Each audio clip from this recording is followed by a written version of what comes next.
সালাম আলাইকুম স্যার। ইসলাম।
আসসালামু আলাইকুম স্যার।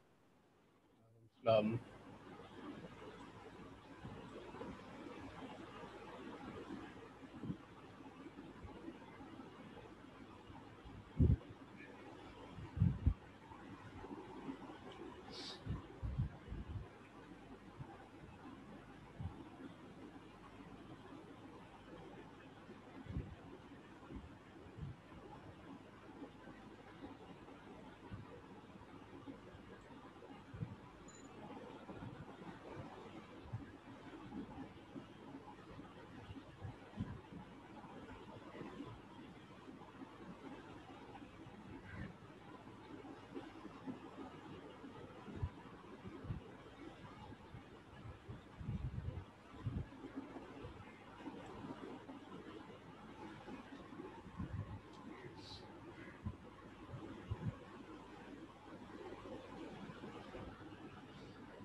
আসসালামু আলাইকুম স্যার। ইসলাম।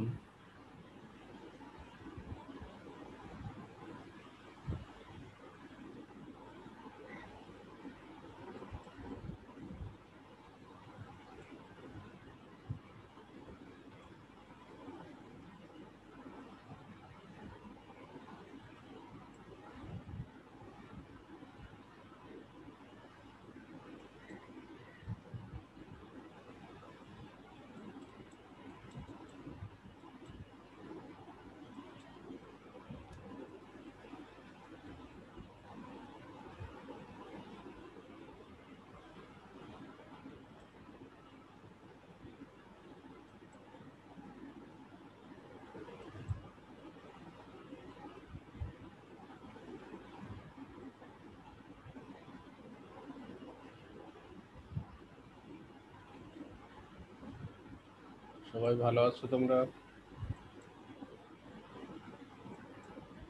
বয়েস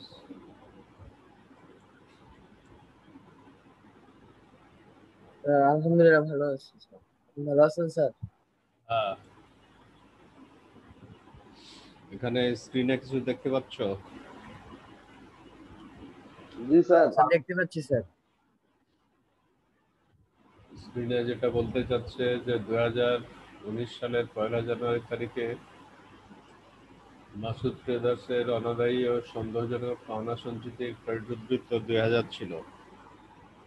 তার মানে ক্রেডিট উদ্বৃত্ত যেহেতু শুরুতে বলল, তার অর্থ ব্যবসাটা পুরাতন। পুরাতন না হলে উদ্বৃত্ত আসবে কোত্থেকে, তাই না? পুরাতন হওয়ার কারণেই উদ্বৃত্ত এখানে উল্লেখ আছে।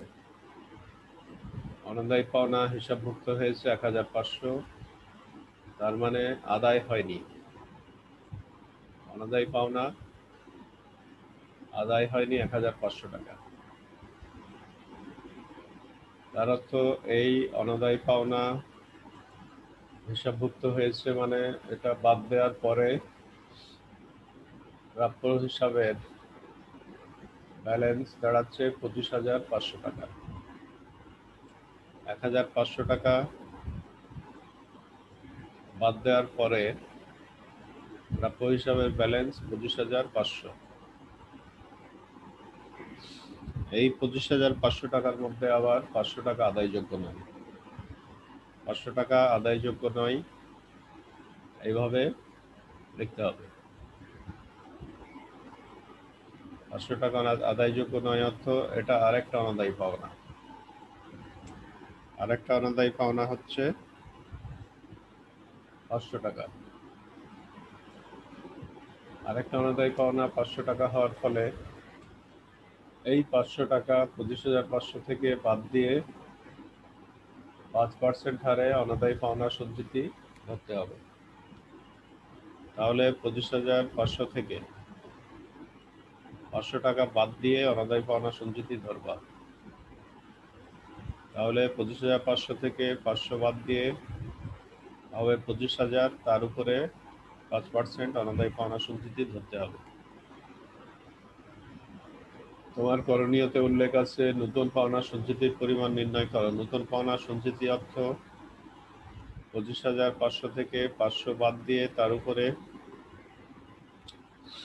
5% করলে যা হয় তাই হচ্ছে নতুন পাওনা সঞ্চিতি। 25,000-এর জাস্ট 5% নির্ণয় করবা। তারপরে জাবেদা লিখবা। জাবেদা লিখবা অর্থ 2 নিয়মে জাবেদা লেখা যায়। একটা নিয়ম হচ্ছে জাবেদা সিরিয়াল। আগেও যা বলছিলাম, যখন প্রাপ্যর উপর অনাদায়ী পাওনা লিখবা তখন হবে একটা পদ্ধতিতে হবে অনাদায়ী পাওনা ডেবিট, প্রাপ্য ক্রেডিট। ওই অনাদায়ী পাওনাটাই আবার অনাদায়ী পাওনা সঞ্চিতিতে স্থানান্তর করা হবে। তখন লিখবা অনাদায়ী পাওনা সঞ্চিতি ডেবিট, অনাদায়ী পাওনা ক্রেডিট। লাস্ট জাবেদাতে হবে আয় বিবরণী ডেবিট, অনাদায়ী পাওনা সঞ্চিতি ক্রেডিট। আয় বিবরণী ডেবিট, অনাদায়ী পাওনা সঞ্চিতি ক্রেডিট এর টাকার পরিমাণ ডাইরেক্ট প্রশ্নে উল্লেখ নাই। এই টাকার পরিমাণ নির্ণয় করে লিখতে হবে। টাকার পরিমাণ নির্ণয় করবা কিভাবে? অনাদায়ী পাওনার সাথে নতুন পাওনা সঞ্চিতি যোগ করবা, আর জানুয়ারির 1 তারিখে যে ব্যালেন্স আছে ওই ব্যালেন্সের পরিমাণ মাইনাস করবা। তাহলে ওই ক্ষেত্রে সূত্রটা হবে অনাদায়ী পাওনা যোগ নতুন পাওনা সঞ্চিতি বাদ পুরাতন পাওনা সঞ্চিতি। এই পদ্ধতিতে 3 নম্বর জাবেদার পক্ষে টাকার পরিমাণ লিখতে হবে। জাবেদা হয়ে যাওয়ার পর জাবেদা অনুযায়ী খতিয়ানের নিয়ম অনুযায়ী অনাদায়ী পাওনা হিসাব প্রস্তুত করবা। আর অনাদায় পাওনা সঞ্চিতি হিসাব প্রস্তুত করবা। আরেকটা পদ্ধতিতে যেটা বলা হচ্ছে, যখনই অনাদায়ী পাওনা পাবে তখনই প্রথম জাবেদা লিখবে অনাদায়ী পাওনা সঞ্চিতি ডেবিট, প্রাপ্য ক্রেডিট। এটা আরেকটা পদ্ধতি। দ্বিতীয় পদ্ধতির জাবেদা। দুই পদ্ধতি থাকার ফলে যে কোনো এক পদ্ধতিতে জাবেদা লিখবা। যখনই দুই পদ্ধতি থাকবে তখনই যে কোনো একটা পদ্ধতিতে জাবেদা লিখবা। অনাদায়ী পাওনা যখনই পাওয়া যাবে, মানে প্রশ্নে যখন অনাদায়ী পাওনা উল্লেখ থাকবে, সেটা একবার হোক আর দুইবার হোক, ওই টোটাল টাকাটার জন্য ফার্স্ট জাবেদা লিখবে অনাদায়ী পাওনা সঞ্চিতি ডেবিট, প্রাপ্য ক্রেডিট। তারপরের জাবেদা হবে সমন্বিত অনাদায়ী পাওনা সঞ্চিতির জন্য। সমন্বিত অনাদায়ী পাওনা সঞ্চিতি অর্থ অনাদায়ী পাওনা যোগ নতুন পাওনা সঞ্চিতি। যোগ নতুন পাওনা সঞ্চিতি হবে এই 5% ধরে যে টাকা হয়, বাদ পুরাতন পাওনা সঞ্চিতি হবে জানুয়ারির 1 তারিখে যে পুরাতন পাওনা সঞ্চিতি আছে এটা 2000 টাকা মাইনাস হবে। তাহলে সমন্বিত অনাদায়ী পাওনা সঞ্চিতি অর্থ অনাদায়ী পাওনা তার সূত্র, যে পদ্ধতিতে অনাদায়ী পাওনা সমন্বিত অনাদায়ী পাওনা সঞ্চিতি নির্ণয় করবা তার সূত্র হচ্ছে অনাদায়ী পাওনা যোগ নতুন পাওনা সঞ্চিতি বাদ পুরাতন পাওনা সঞ্চিতি। এইভাবে সমন্বিত অনাদায়ী পাওনা সঞ্চিতি যত আসবে তার জন্য জাবেদা লিখবা অনাদায়ী পাওনা ডেবিট, অনাদায়ী পাওনা সঞ্চিতি ক্রেডিট। তারপরে এই জাবেদাতে যে টাকার পরিমাণ হবে এই টাকার পরিমাণই আয় বিবরণীতে স্থানান্তর হবে। আয় বিবরণীতে স্থানান্তর হলে তখন লিখবো আয় বিবরণী ডেবিট, অনাদায়ী পাওনা ক্রেডিট। জাবেদাগুলো লক্ষ্য করলে দেখবা অনাদায়ী পাওনা হিসাব যত টাকা ডেবিট হবে ঠিক তত টাকাই ক্রেডিট হবে। এটা জাবেদা লক্ষ্য করলে দুই পদ্ধতিতে এটা দেখতে পাবে। কারণ অনাদায়ী পাওনা একটা খরচ 1 বছরেই শেষ হয়ে যায়, এটা আর পরবর্তী বছরে যায় না। তোমার 11-এ খরচ 12-এ যাবে না, 11-এ খরচ 11-এই শেষ হবে। ঠিক একই কারণে অনাদায়ী পাওনা হিসাব যেহেতু একটা খরচ হওয়ার কারণে যত টাকা ডেবিট হবে তত টাকায় আবার ক্রেডিটে যাবে। এরপরে এখন কয়ের উত্তর দেখতে পাচ্ছ। কয়ের উত্তরে লিখবা এখানে 25,500 ছিল, তার ভিতরে আবার বলছে যে 500 টাকা আদায়যোগ্য নয়। 500 টাকা আদায়যোগ্য নয় বলার ফলে 500 বাদ দিয়ে তোমার নতুন পাওনা সঞ্চিতি ধরতে হবে। তাহলে লিখবা নতুন পাওনা সঞ্চিতি সমান 25,000 গুণ 5 ভাগ 100। এই সূত্র দিয়ে করলে চলে আসবে 1,250 টাকা। নতুন পাওনা সঞ্চিতি হবে দেনাদারের উপরে যত পার্সেন্ট বা অন্য কোনোভাবে বলা হবে যে অনাদায়ী পাওনা সঞ্চিতি বিবেচনা করো, তাই হবে নতুন পাওনা সঞ্চিতির পরিমাণ। বয়েজ, ক নম্বরের উত্তর কি দেখতে পাচ্ছ স্ক্রিনে? জি স্যার, দেখতে পাচ্ছি। তাহলে নতুন পাওনা সঞ্চিতি এইভাবে লিখবা। নতুন পাওনা সঞ্চিতি মানেই প্রাপ্য বা দেনাদারের উপরে তোমাকে যত পার্সেন্ট ধরতে বলবে তাই হবে নতুন পাওনা সঞ্চিতির পরিমাণ।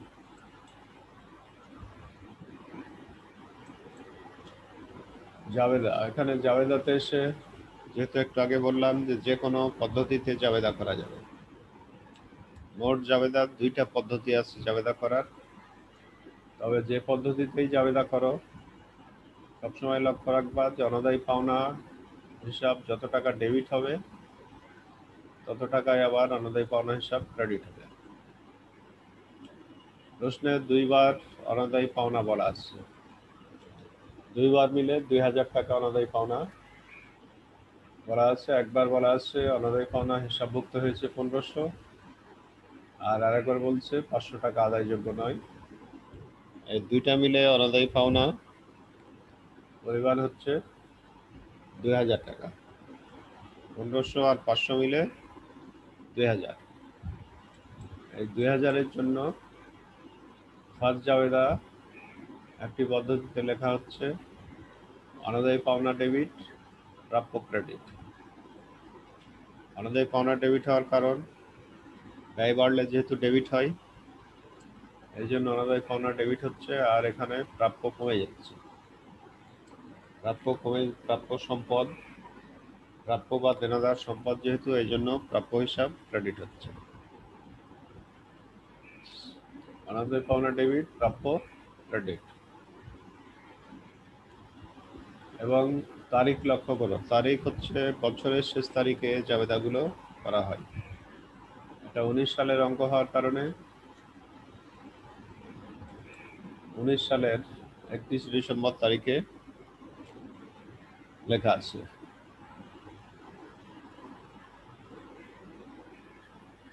তারপরে দ্বিতীয় জাবেদায় লেখা হচ্ছে অনাদায়ী পাওনা সঞ্চিতি ডেবিট, অনাদায়ী পাওনা ক্রেডিট। প্রথম জাবেদায় যে টাকা আছে এই টাকায় আবার দ্বিতীয় জাবেদায় লিখতেছ অনাদায়ী পাওনা হিসাব ডেবিট, অনাদায়ী পাওনা ক্রেডিট। এইভাবে প্রথম জাবেদার টাকাই দ্বিতীয় জাবেদায় আসতেছে।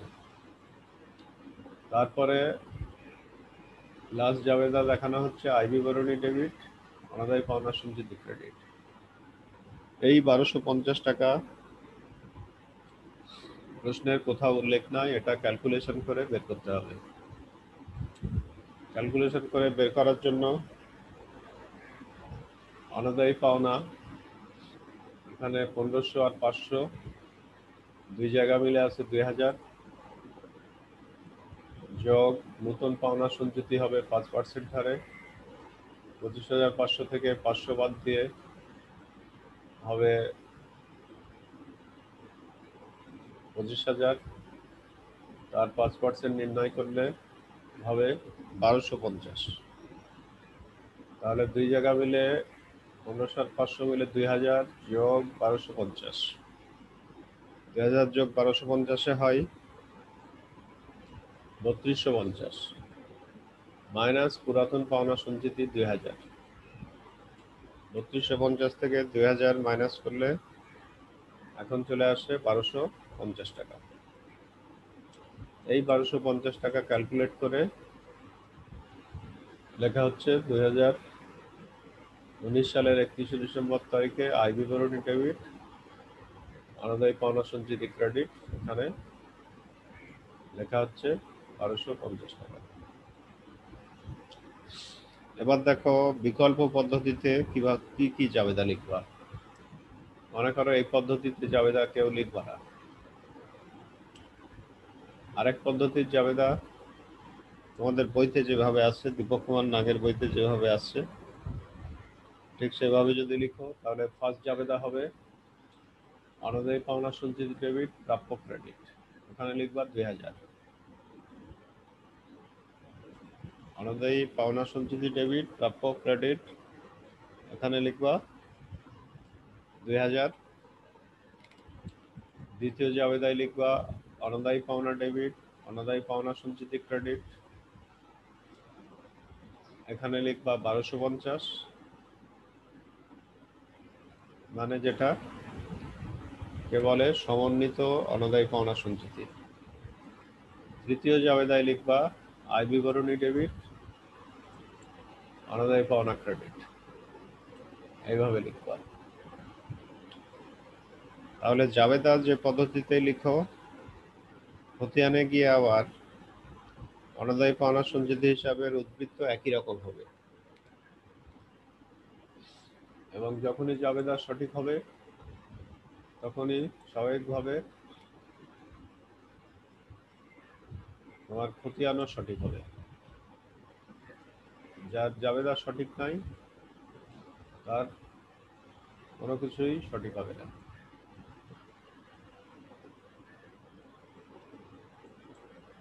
এই পর্যন্ত কারো কোনো প্রশ্ন থাকলে বলো বয়েজ।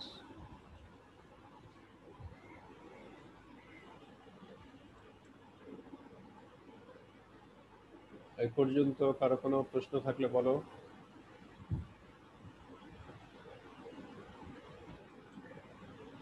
আছে কারো কারো কোনো প্রশ্ন আছে এই পর্যন্ত?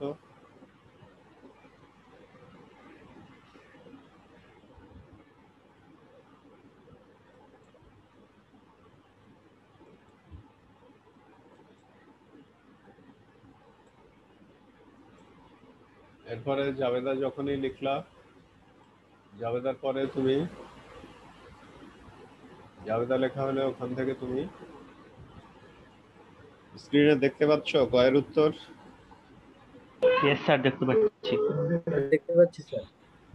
জাবেদায় যখনই অনাদায়ী পাওনা হিসাব যে জাবেদাগুলো করলা তাতে প্রথম জাবেদা ছিল অনাদায়ী পাওনা ডেবিট, প্রাপ্য ক্রেডিট। অনাদায়ী পাওনা ডেবিট থাকার কারণে খতিয়ানে প্রাপ্য হিসাব দিয়ে 2000 লিখতে হচ্ছে। তারপরে জাবেদা ছিল অনাদায়ী পাওনা সঞ্চিতি ডেবিট, অনাদায়ী পাওনা ক্রেডিট।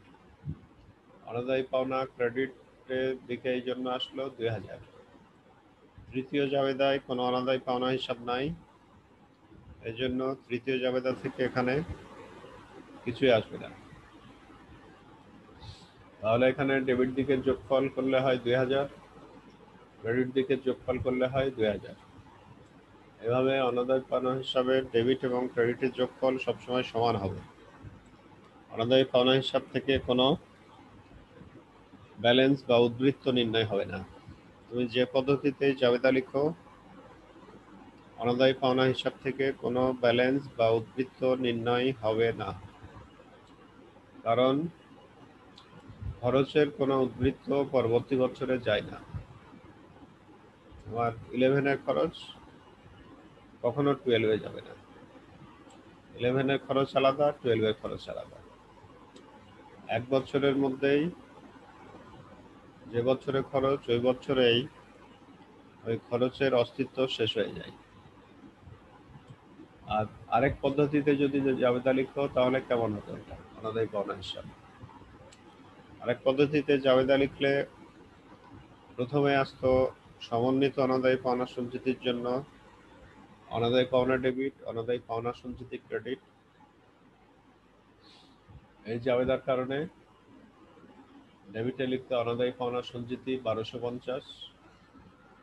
তারপরে আয় বিবরণী ডেবিট, অনাদায়ী পাওনা ক্রেডিট এই জাবেদার জন্য ক্রেডিটে লিখতে আয় বিবরণী দিয়ে 1250 লিখে তখনও এখানে দেখা যেত যে দুই দিক সমান হয়ে যাচ্ছে। তারপরে অনাদায়ী পাওনা সঞ্চিতি হিসাব দেখতে পাচ্ছ, অনাদায়ী পাওনা সঞ্চিতি হিসাব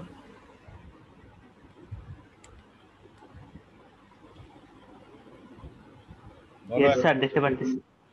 অনাদায়ী পাওনা সঞ্চিতি হিসাব করার জন্য প্রথমে ব্যালেন্সটা লিখতে হয়। জানুয়ারি 1 তারিখে যে ব্যালেন্স রেওয়া মিলে জানো যে অনাদায়ী পাওনা সঞ্চিতি ক্রেডিট উদ্বৃত্ত প্রকাশ করে, এই জন্য ব্যালেন্স বিডি দিয়ে লিখতে হচ্ছে 2000। লেখার পর এখানে জাবেদা অনুযায়ী জাস্ট স্থানান্তর করবা। জাবেদা অনুযায়ী জাস্ট স্থানান্তর করে দেখাতে হবে। এখানে জাবেদা কি কি ছিল? আমরা যে পদ্ধতিতে জাবেদা দেখালাম সেখানে একটা জাবেদাই ছিল অনাদায়ী পাওনা সঞ্চিতি ডেবিট, অনাদায়ী পাওনা ক্রেডিট।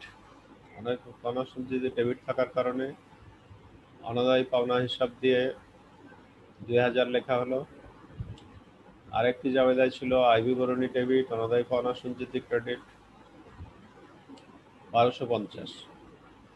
আয় বিবরণী ডেবিট, অনাদায়ী পাওনা সঞ্চিতি ক্রেডিট 1250 টাকা। 1250 লেখা হলো এই জন্য ক্রেডিটে। লেখার পর ক্রেডিটের যোগফল হচ্ছে 2000 আর 1250 মিলে 3250। এই 3250 বিপরীতে লিখে 3250 থেকে 2000 মাইনাস করে ব্যালেন্স সিডি হয়ে গেল 1250 টাকা। এই 1250 খেয়াল রাখবা, যেটা ওই যে দেনাদারের উপরে 5% ধরতে বলছিল, ওই 25,000 টাকার 5% অনুযায়ী ব্যালেন্স সিডি হবে সবসময় ওই ব্যালেন্সের পরিমাণ। ব্যালেন্স সিডি হবে অলওয়েজ ওই ব্যালেন্সের পরিমাণই হবে ব্যালেন্স সিডি। আরেক পদ্ধতিতে যদি এখানে অনাদায়ী পাওনা সঞ্চিত হিসাব করো তাহলে কেমন হতো দেখো এবার। তখন ব্যালেন্স বিডি দিয়ে ক্রেডিটে ঠিকই 2000 লিখতে হবে। তারপরে তখন ফার্স্ট জাবেদা হতো কি অনাদায়ী পাওনা সঞ্চিত ডেবিট, প্রাপ্য ক্রেডিট। অনাদায়ী পাওনা সঞ্চিত ডেবিট থাকার কারণে ডেবিটে লিখতে হতো প্রাপ্য হিসাব দিয়ে, তখন 2000 টাকা লিখতে হতো। যেহেতু জাবেদায় হতো অনাদায়ী পাওনা সঞ্চিত ডেবিট, প্রাপ্য হিসাব ক্রেডিট, 2000 লিখতে হতো। টাকার পরিমাণ ঠিকই আসতেছে, যে পদ্ধতিতে জাবেদা লিখো টাকার পরিমাণ ডেবিটে আসতো 2000। আরেকটা জাবেদা হতো কি অনাদায়ী পাওনা ডেবিট, অনাদায়ী পাওনা সঞ্চিতি ক্রেডিট। অনাদায়ী পাওনা সঞ্চিতি ক্রেডিট থাকার কারণে ওই 1250 টাকা ঠিকই আসতো ক্রেডিটে, বিবরণে লিখতে হতো শুধু অনাদায়ী পাওনা হিসাব। তারপরে তৃতীয় জাবেদায় আরেক পদ্ধতিতে হতো আয় বিবরণী ডেবিট, অনাদায়ী পাওনা ক্রেডিট। তৃতীয় জাবেদায় কি অনাদায়ী পাওনা সঞ্চিতি আছে? তৃতীয় জাবেদায় যেহেতু অনাদায়ী পাওনা সঞ্চিতি নাই, এই জন্য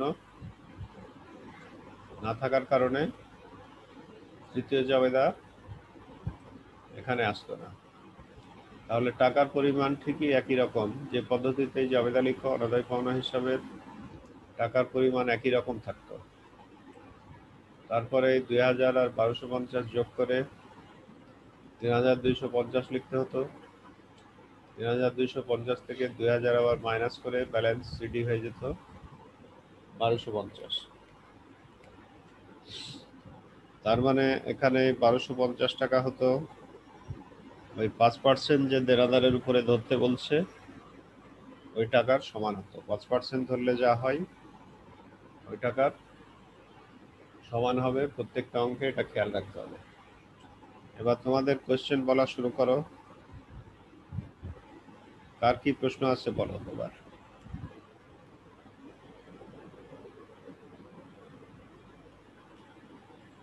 শুনতে পাচ্ছ বয়েজ? হ্যাঁ স্যার, শুনতে পাচ্ছি। এবার বলো কার কি প্রশ্ন আছে। এটা আমরা এতক্ষণ আলোচনা করলাম, এখানে কার কি প্রশ্ন আছে বলো।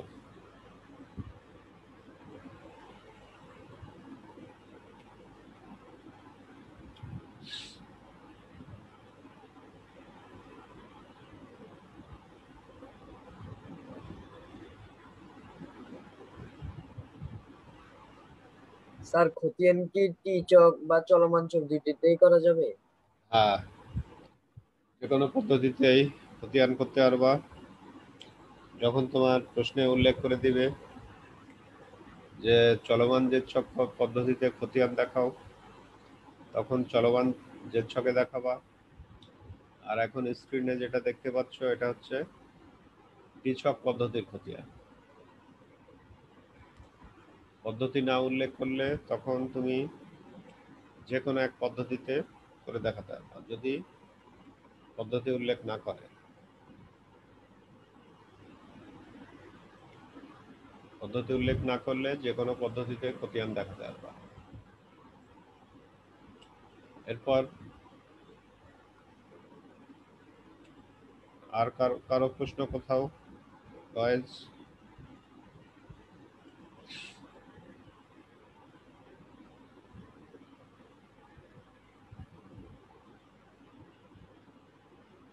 আর কোনো প্রশ্ন আছে কোথাও কারো?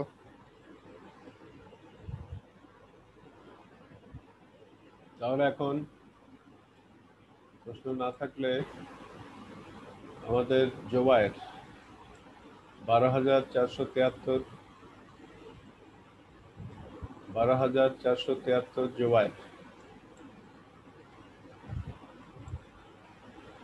জোবায়ের শুনতে পাচ্ছ?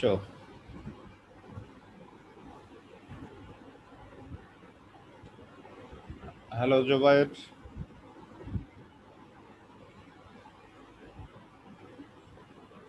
জোবায়ের শুনতে পাচ্ছ?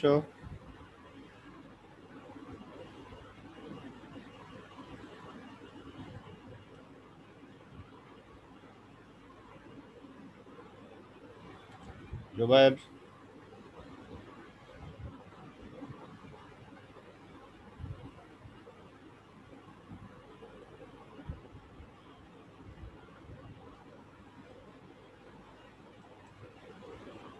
জোবায়ের শুনতে পাচ্ছ?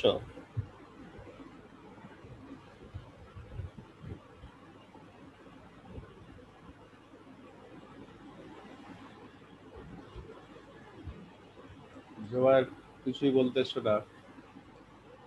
নাহিদ হাসান 12,448। জি স্যার। ভেরি গুড, রেসপন্স করার জন্য অনেক ধন্যবাদ। রেসপন্স করতে হবে, তাই না? রেসপন্স না করলে প্রবলেম।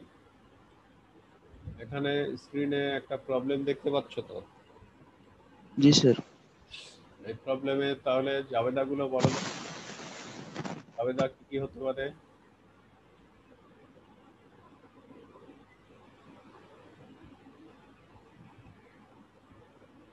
স্ক্রিনে যে প্রবলেম দেখতে পাচ্ছ তার জাবেদাগুলো কিছুক্ষণ আগে দেখানো হলো। এই জাবেদাগুলো বলো তুমি।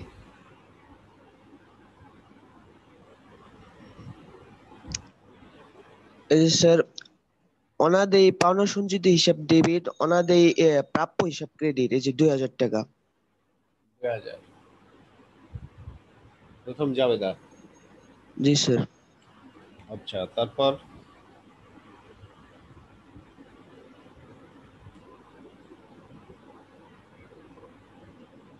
তারপর স্যার প্রাপ্য হিসাব ডেবিট, অনাদায়ী পাওনা সঞ্চিত হিসাব ক্রেডিট। না, এটা হলো না।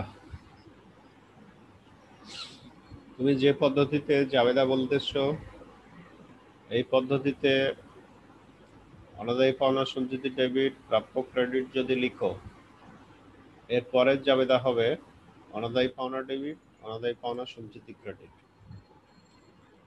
এর টাকার পরিমাণটা কিভাবে নির্ণয় হবে জানো? এর টাকার পরিমাণ, জাবেদারের টাকার পরিমাণ প্রশ্নে উল্লেখ নাই। কিভাবে নির্ণয় করবা এটা জানো? না স্যার। এই টাকার পরিমাণ নির্ণয় করবা অনাদায়ী পাওনা 1500 আর 500 মিলে 2000 যোগ নতুন পাওনা সঞ্চিতি 5%-এ 25,500 থেকে 500 বাদ দিয়ে 25,000-এর 5% 1250 হবে। তাহলে 2000 যোগ 1250 3250 বাদ পুরাতন পাওনা সঞ্চিতি 2000। তাহলে 1250 যোগ 25,000-এর 5% হলে 1250 হয়। অনাদায়ী পাওনা 1500 আর 500 মিলে 2000 যোগ নতুন পাওনা সঞ্চিতি 1250 3250 মাইনাস 2000 করলে 1250 টাকা আসবে। তার জন্য জাবেদা লিখতে হবে অনাদায়ী পাওনা ডেবিট, অনাদায়ী পাওনা সঞ্চিতি ক্রেডিট। লেখার পরে তারপরের জাবেদা বলতে পারবা? আয় সারাংশ হিসাব ডেবিট, অনাদায়ী পাওনা হিসাব ক্রেডিট। আয় সারাংশ বা আয় বিবরণীয় করা যায়। তখন ওই 1250 টাকা তুমি দ্বিতীয় জাবেদায় যেটা লিখতেছো সেটাই তৃতীয় জাবেদায় টাকার পরিমাণ হিসাবে চলে আসবে। দ্বিতীয় জাবেদায় যে টাকা স্থানান্তর হচ্ছে ওই টাকায় তৃতীয় জাবেদায় চলে আসবে। তাতে 1250 টাকায় চলে আসবে আয় সারাংশ ডেবিট এবং এই পাওনা সঞ্চিতি ক্রেডিট। এখানে চলে আসবে 1250। এরপরে এখন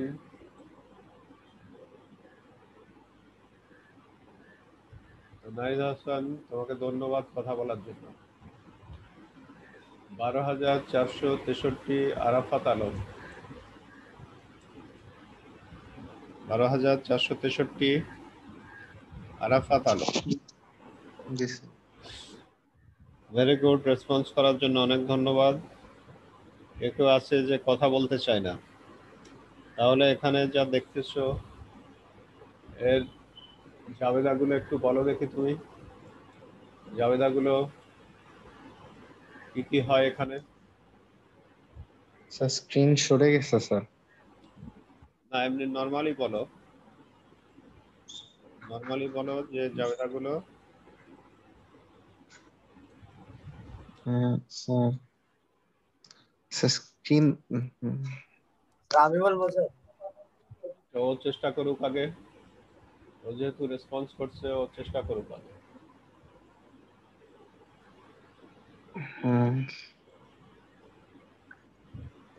স্যার পারি না স্যার। ইয়ে স্ক্রিনে দেখালে বলতে পারবা?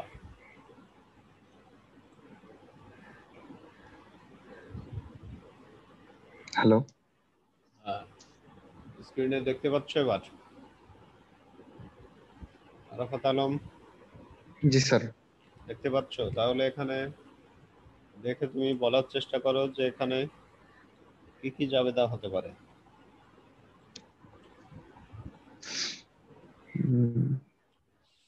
মনে রাখতে হবে যে তোমাদের পরীক্ষায় কিন্তু ভালো হয়নি, অতএব খুব অ্যাটেন্টিভ হতে হবে, না হলে এই সাবজেক্ট পরীক্ষার আগের দিন গিয়ে রিভিশন দিয়ে পরীক্ষার হলে যখন পরীক্ষা হবে তখন একটা প্রবলেমে পড়ে যাবে। এখন অনলাইনে হলে তো দেখা যায় কিছু সুযোগ সুবিধা নিয়ে পরীক্ষা দাও, পাশে বই রাখো কিনা আমরা জানি না, কিন্তু যখন পরীক্ষা হলে পরীক্ষা হবে তখন বড় ধরনের প্রবলেমে পড়ে যাওয়া। প্রমোশনের জন্য আবার পরীক্ষায় ভালো করতে হবে, পরীক্ষায় ভালো না করলে এখানে প্রমোশন পাওয়া যাবে না, এটাও খেয়াল রাখতে হবে। আর কেউ কোনো কিছু বলতে চাও বয়েজ?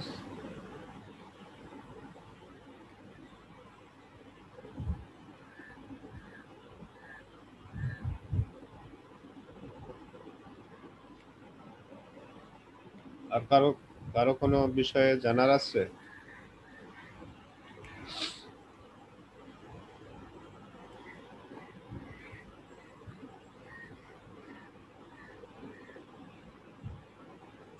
জানার না থাকলে যারা অংশগ্রহণ করলা তাদের অনেক ধন্যবাদ, আর যারা অংশগ্রহণ করেনি তারা প্রকৃতপক্ষে ভুল করতেছে, কারণ পড়াশোনাতে তারা পেছাচ্ছেই এবং এক সময় গিয়ে তাদের পড়াশোনা বোঝা হয়ে যাবে অনেক বেশি, আর বোঝা অনেক ভারী হলে তখন সেটা বহন করা খুব কঠিন হয়ে যাবে। ঠিক আছে, সবাইকে ধন্যবাদ আজকের জন্য।